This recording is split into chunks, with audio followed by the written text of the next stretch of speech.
In today's tutorial, I'm going to show you how to share or transfer CapCut projects. Whether you're collaborating with someone, switching devices, or backing up your work, this is a must-know skill. So here I am on the CapCut Start window to export a CapCut project to another computer. First, open the project you want to move. Once inside the project, look at the top right corner of the CapCut window.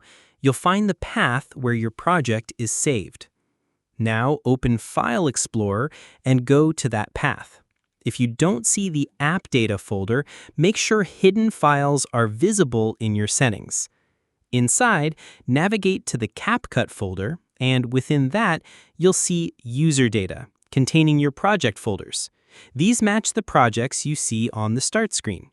Find the specific project folder, then copy it. Paste it on the desktop. On the new device, paste the folder into the exact same path as before or into the CapCut folder. Now open CapCut and the project should appear on the Start screen, like magic. However, when you open it, you will see a Media Lost or Media Not Found error. You also need to copy all the clips, pictures, audio, and any other media files or graphic assets used in the project. Open CapCut and open File Location. Now copy all the assets used in the project. Zip these two folders and send them together wherever you want. Extract the folders to any location you prefer.